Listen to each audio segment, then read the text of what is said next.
High guys, welcome back to my channel. आणि आज माझी मम्मी बनवणार झटपट हे भोपळ्याचे वडे। बघूया हे कसे टेस्टला असतात। 10 किलो भोपळा आहे, ह्याच्यातला मी आता फक्त अर्धाच वापरणार आहे, म्हणजे पाव किलो भोपळा घेणार आहे। आता हा भोपळा मी वरची सालं काढून किसून घेतलेला आहे। हा पाव किलो भोपळा म्हणजे असं बघायला गेलं तर हे 2 कप होतोय। आणि त्याच्यामध्ये मी आता एक पाव कप आहे ना गूळ पण घेतलेला आहे। आता हे एकत्र उकळायला टाकूया।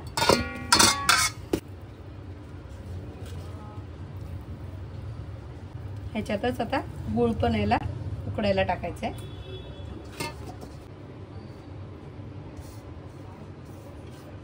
आता ह्याच्यामध्ये मी 1 ग्लास पाणी घेतलंय।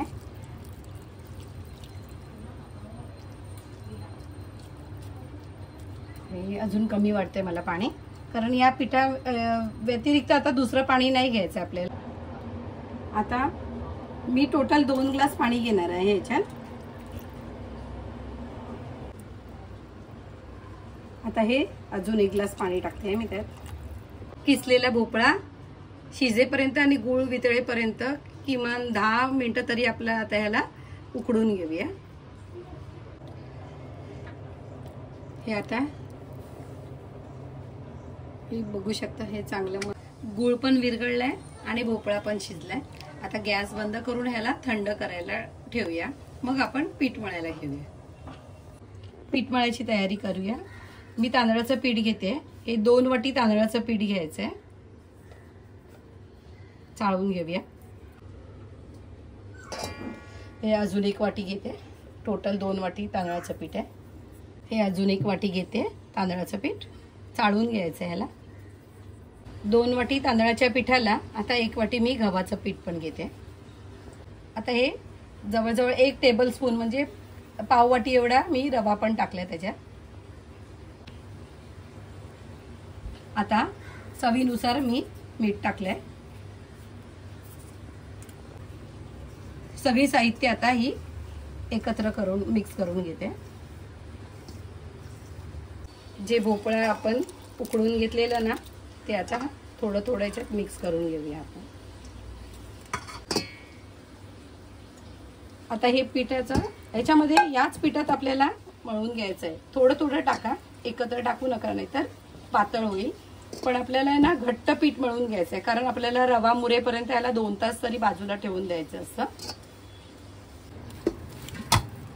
कुठल्याही प्रकारचं मी याला तेल वगैरे लावलेलं नाहीये।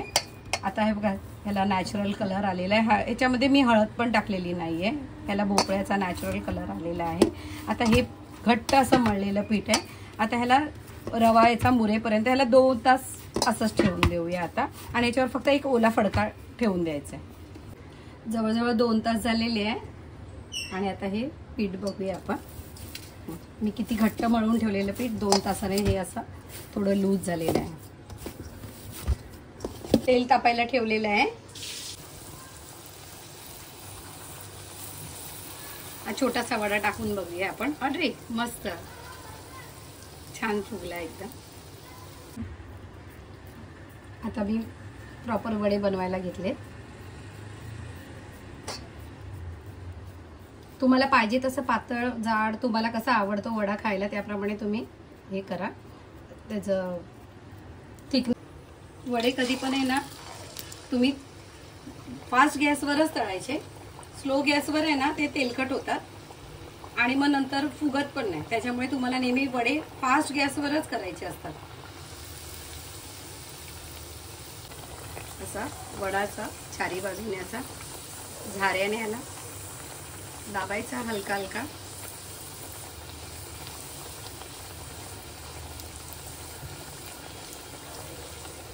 या वड्यामध्ये ना हळद वगैरे मी काहीच घातलेलं नाहीये। याचा सगळा भोपळ्याचा असा नॅचरल कलर, एकदम नैसर्गिक कलर याला आलेला आहे।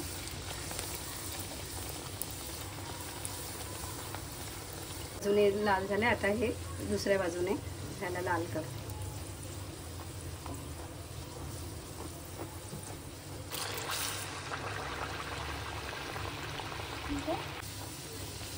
जर तुम्ही छोटे 2 वाटी पिठामध्ये जर छोटे वडे केले तर ते 60 ते 65 वडे होतात। आणि जर तुम्ही मोठे वडे केलेत माझ्यासारखे तर ते जवळजवळ 45 ते 50 पर्यंत वडे होऊ शकतात। टाकेल तसा हा हे होतोय, प्रत्येक वडा टाकेल तसा हा फुगतोय बघा. आणि हे फुगलेले वडे असतात ना, हे किती वेळही राहिले ना तरी ते नरमच राहतात, कडक लागत नाही, कडक होत नाही.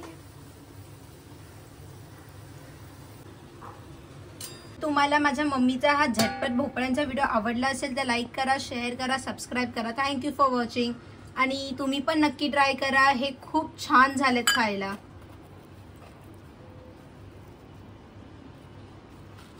कापसासारखे मऊ आहेत एकदम वडे, हे बघा.